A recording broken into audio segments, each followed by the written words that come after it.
This is a crash site of a rocket that China launched in June 2024, the latest of many boosters to fall dangerously close to Chinese villages. This is the first stage of a Long March rocket, a family of rockets that has been the workhorse of the Chinese Space Agency. The West's attention is usually firmly fixed on the activity of NASA and the European Space Agency. But strange incidents in the Chinese space program have drawn curious eyes over the years. Rockets falling from the sky, landing on populated areas, spewing nightmarish orange toxic gas. But these are no accidents. These first stage rockets are falling on Chinese soil by design. While these stories grab our attention, China has been quietly building its space program, launching its own space station, beating the US to the lunar South Pole, and landing a rover on Mars. Most people in the West have no idea what's going on in the Chinese space program, a program full of successes and dubious engineering decisions. So, what on earth is China doing? The weirdness of the Chinese space program starts with where they launched their rockets from. China has geography on their side when picking a launch location. Launching east from their southeastern coastline would benefit from a launch velocity boost and allow them to safely land rocket stages in the Pacific Ocean. However, this is not where China launches most of its rockets from. Its most active port, the Xichang Satellite Launch Center, is nestled in the middle of a mountainous region in the center of China. Why on earth would a country with an extensive coastline choose to launch from the very center of the country? The answer is actually quite simple: to protect them from attack. These launch facilities initially served as military bases for testing missiles. Placing the launch facilities in the center of the country placed them further from borders and further from their adversaries. To take advantage of Earth's rotation, rockets launched towards the east. Unfortunately, the region just east of Xichang is dotted with small villages. So, every launch puts Chinese villagers at risk from falling rocket stages. This has consequences. In 1996, the US hired the Chinese Space Agency to launch a telecommunications satellite. It launched from the Xichang port atop a Long March 3B. Immediately after liftoff, being fed by a faulty inertial measurement unit, the rocket veered off course and tragically crashed into a village near the launch site. The Chinese government reported 6 direct casualties, but this number has been questioned. And beyond direct casualties caused by a massive bomb falling from the sky, these crashes pose long-term health hazards to these communities. The early versions of the Long March rocket, which are still being launched, use hydrazine-based hypergolic propellants, which are extremely toxic. Hypergolic fuels are commonly used in rocket propulsion due to their unique properties. They ignite spontaneously upon contact with an oxidizer, eliminating the need for an external ignition source, which provides reliable ignition, which is a huge advantage, especially for on-orbit maneuvering. They also stay liquid at hotter temperatures, allowing them to be stored over longer periods, making them perfect for longer on-orbit missions. The Space Shuttle's orbital maneuvering system and smaller reaction control system used hypergolic propellants for this reason. But NASA was extremely cautious with this technology. Exclusion zones were placed around these thrusters for astronauts on spacewalks. And when the Space Shuttle landed, a massive fan was sometimes rolled out to help disperse any toxic chemicals as ground crews approached it. Long March rockets 1 through 4 use unsymmetrical dimethyl hydrazine as fuel and nitrogen tetroxide as the oxidizer. This type of hydrazine is favored for its stability across a wide temperature range, making it easy to store. Nitrogen tetroxide is also a common oxidizer due to its stable liquid state. It exists in equilibrium with nitrogen dioxide, which has a brown-orange tint. As temperatures rise, more nitrogen dioxide forms, giving the hot exhaust of Long March rockets their characteristic orange hue. When either the nitrogen tetroxide or nitrogen dioxide comes into contact with water, they produce nitric and nitrous acids, which destroy tissue. If you breathe them in, these acids damage the alveoli sacs in the lungs, which can either permanently scar your lungs or, if severe enough, kill you. The hydrazine fuel, on the other hand, is a proven carcinogen that is also incredibly reactive with metals. So, while the oxidizer is burning your lungs and skin, the fuel is giving you cancer. crop dusting your own citizens with these chemicals is the stuff of conspiracy theories. These are actual chemtrails. It's insane that China continues to do this when there are perfectly viable alternatives. To be fair to the Chinese government, they do the bare minimum. They alert the villages in the path of the falling rockets with the following advice. If you see any flying objects falling from the sky, please adjust your location quickly to avoid any harm. China's recklessness has made them a pariah in the international space community, and it doesn't stop with their own citizens. In 2007, China destroyed one of its own satellites using a missile, a clear showcase of their military power. In response, the United States passed the Wolf Amendment. This amendment forbade NASA from direct cooperation with the Chinese space program. This means the International Space Station, the pinnacle of cooperation between spacefaring nations, now excludes one of the world's superpowers. But this may well have just accelerated China's technological progress. China, not wanting to be left behind, began building their own space station. However, they couldn't build a space station without a human spaceflight program, so they started one. In 2011, they launched the Tiangong-1, a small 15 cubic meter space station intended to last 2 years as a prototype. It was crewed for only 20 days over 2 missions. But instead of deorbiting in 2013 as planned, it remained in orbit for another 5 years to test its components' longevity. Next, Tiangong-2 was launched in 2016, testing refueling, cargo transfer, and scientific experiments, paving the way for a permanently manned station. Tiangong-2 was deorbited in 2019. With refueling techniques proven and multiple crewed missions completed, China built their own permanently crewed space station, Tiangong. Between April 2021 and October 2022, they constructed a 3-module station. The station is about half the length and 40% the weight of the ISS. It features 2 robotic arms, one 10 meters long and the other 5 meters long, and they can connect to form a 15-meter-long arm. To build the station, China built a new spaceport.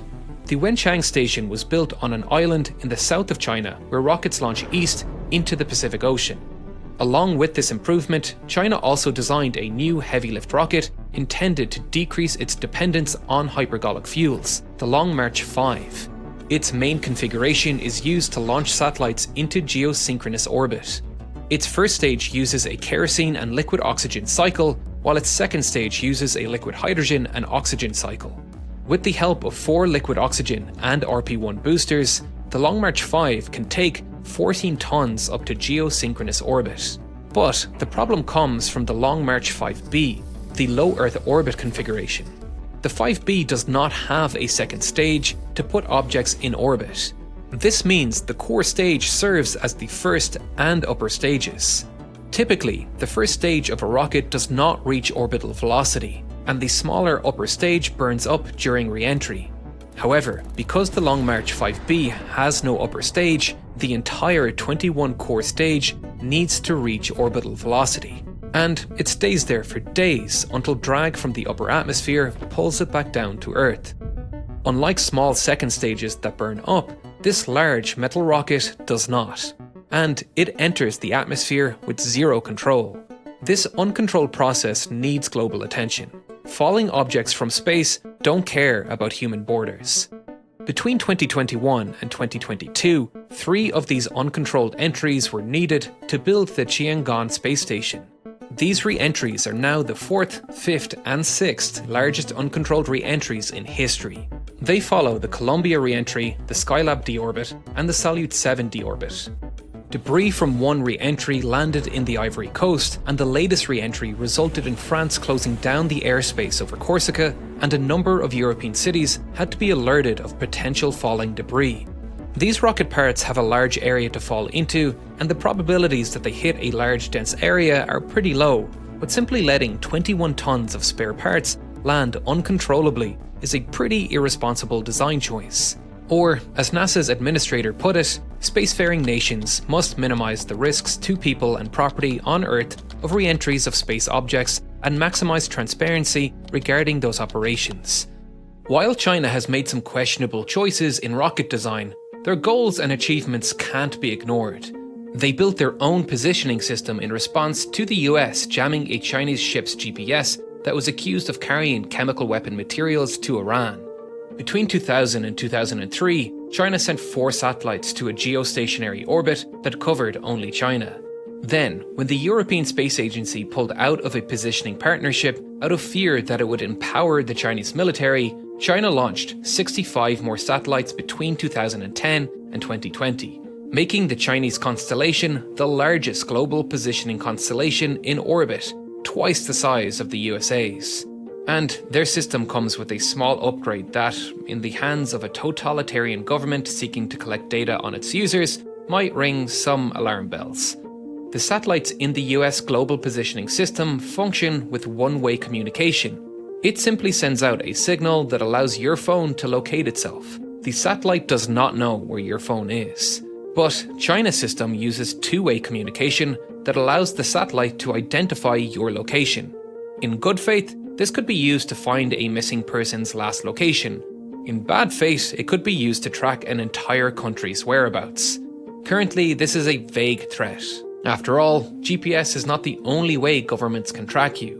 But the idea that the Communist Party can secretly track GPS receivers using the two-way system was enough for the government of Taiwan to ban its use, especially for boats navigating the Taiwan Strait, fearing that China might use it to spy on their military bases. China has also launched landers to Mars, the Tianwen-1. On May 14, 2021, the descent module placed the lander and rover on Martian soil, making China the first nation to successfully land a rover on Mars on its first attempt. They even included a detachable camera. After landing, the rover placed the camera on the ground and drove back to take this photo, like a good little Martian tourist. The rover's most significant discovery came from its ground-penetrating radar. It detected regularly shaped polygons 35 meters deep into the ground. These patterns could have formed by water undergoing freeze-thaw cycles, meaning the rover could have found evidence of ice water on Mars. The Chinese Space Agency has also built an incredibly successful lunar exploration program. Starting in 2007, they put 2 probes in orbit around the moon, Chang'e 1 and 2, which created a high-definition 3D map of the moon and tested tracking and communications. Chang'e 3 and 4 both landed rovers and made China the first country to explore the far side of the moon. Chang'e 5 and 6 returned lunar soil samples, with the latter returning the world's first samples from the far side of the moon. And China plans to eventually build a lunar research station. China is also learning from the US's newfound partnerships with private space industry, with 78 commercial space companies now operating in China. The static test that accidentally became a not static test in early 2024 was conducted by one of these private companies, Space Pioneer. Despite the issues, China is making impressive progress, and if we learned anything from the past, competition between nations drives ambition. We don't receive a lot of news about China in the West, and when we do, it's usually presented with some level of Western bias. Even when a journalist is aware of their own bias, it's not always easy to eliminate it completely while working under time constraints. You may spend more time looking at data points that agree with your article's thesis. I had to check my own biases several times while writing this video, weighing up whether it was worthwhile talking about China's global positioning system being a two-way communication system that has the potential to track its citizens, and deciding whether or not to balance that argument with examples of Western countries tracking their citizens. On that occasion, I decided my audience was intelligent enough to come to that conclusion by themselves, and it wasn't necessary to mention in a piece about the Chinese space program. The reason I included some positive developments about the Chinese space program was to achieve that balance. Writers are constantly making tiny decisions like this, whether they are aware of it or not, and that's why sometimes it's good for readers to be aware of trends in writing. Today's sponsor, Ground News, helps you do just that. Ground News is a website and app developed by a former NASA engineer on a mission to give readers an easy, data-driven, objective way to read the news. Every story comes with a quick, visual breakdown of the political bias, factuality, and ownership of the source's reporting, all backed by ratings from 3 independent news monitoring organizations. To see how Ground News works, let's look at the story about that static fire test that went wrong. Right away, you can see that 69 news outlets reported on this story. Of these, 36% lean left, while 33% lean right. Ground News also makes it easy to compare headlines to see how the biases might affect framing. On this occasion, the headlines are both pretty similar. Up here, we can click on the left, center and right tabs to get a quick synopsis of how the different sides are discussing the headline. The left stayed largely factual while mentioning other successes in the Chinese space program, while the right used dramatic language and footage of the accident. You can then choose a source to read more, and Ground News labels each source with political leaning, a factuality rating, and who owns the news agency, giving you as much information as possible to contextualize the news you are consuming. Something I think we can all agree is something we need today more than ever. One of my favorite features is their blind spot feed, which shows you stories underreported by either side of the political spectrum. For example, if you lean right, you probably missed this story on George Bush's Attorney General backing Kamala Harris. Ground News is a fantastic tool for sifting through the constant onslaught of misinformation and bias. They provide all the tools you need to be a critical thinker, and I cannot recommend it enough. In fact, they are offering 40% off their Vantage subscription, so you can get cheaper access. You can only access this discount through my link, so go to ground.news/real engineering or click the link in the video description and support an independent news platform working to make the media landscape more transparent.